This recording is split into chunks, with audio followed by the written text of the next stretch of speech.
मनमोहन सिंह साहब जैसा काबिल प्रधानमंत्री मिलता है तो देश को आरटीआई जैसा एक्ट मिलता है, सेज जैसा एक्ट मिलता है, मनरेगा जैसा एक्ट मिलता है, लिबरलाइजेशन मिलता है, राइट टू एजुकेशन मिलता है, नेशनल फूड सिक्योरिटी एक्ट मिलता है। लेकिन जब देश को सौगातें मोदी मिलती है तो क्या मिलता है? सीए मिलता है, फॉर्म्स लॉ मिलता है, आर्टिकल 370 मिलता है, इलेक्टोरल बॉन्ड जैसा एक्ट मिलता है और वक्फ अमेंडमेंट एक्ट जैसे बिल देश को मिलते हैं।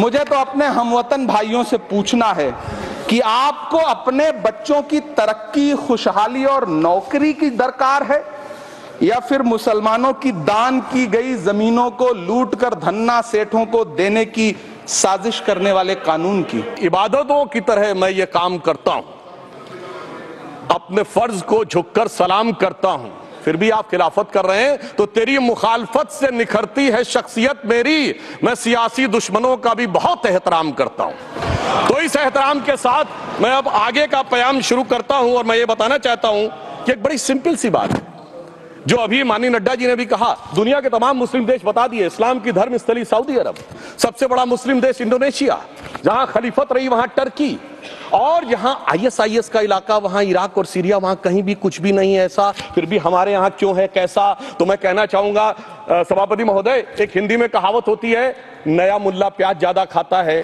परंतु यहां तो जो गैर मुल्ला प्याज बहुत खा रहा था और इतना खा रहा था कि आंसू निकल रहे थे गरीब मुसलमान के भी और देश के भी। नफरत और ठसक से नहीं चलती है, अकड़ से नहीं चलती है, उसमें सबकी हिस्सेदारी जरूरी है।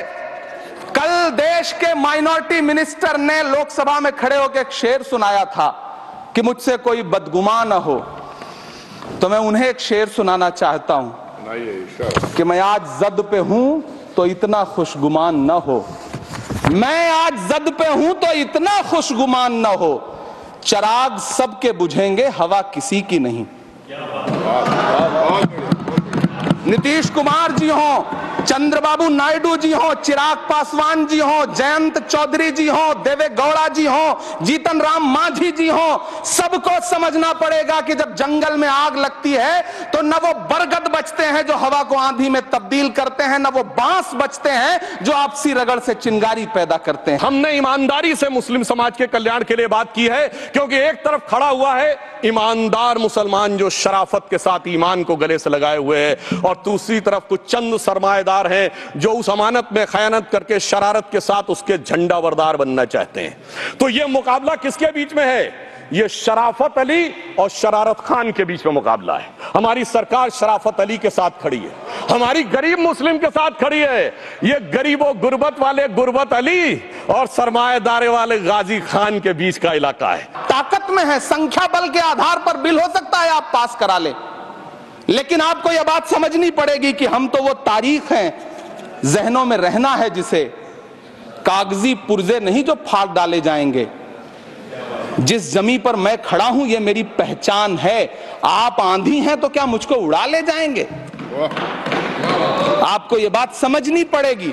आपको अगर इतना विपक्ष की तरफ से पहले जेपीसी में इतने सारे पॉइंट्स आए और उसके बाद कल से लोकसभा में और राज्यसभा में सुझाव आप सुनने को तैयार नहीं है, लोगों की शंका को दूर करने के बारे में आप बिल्कुल सोच नहीं रहे, बस आप कह रहे हैं यह बिल उम्मीद की नई किरण है। नहीं साहब, इसे भले किरण जी लेके आए हैं लेकिन ये उम्मीद की नहीं बल्कि नाउम्मीदी की किरण है। सरकार ने नाम दिया है इसको, उम्मीद नाम दिया है, और ये उम्मीद है किसके लिए? उस ईमानदार मुसलमान के लिए और देश के हर खास व आम के लिए ये उम्मीद है। मगर सभापति महोदय, कुछ लोग वो हैं जो उम्मा का ख्वाब पाले हुए थे। उम्मा शायद हमारे बहुत से लोग समझते हो ना समझते हो, पूरी एक एंटायर जो इस्लामिक खलीफत और राज होता है उसको उम्मा कहते हैं। उम्मीद वालों को तो उम्मीद की नई रोशनी दिख रही है, उम्मा वालों की उम्मीद पे पानी फिर रहा है। तो ये उम्मीद और उम्मा के बीच का भी मामला है।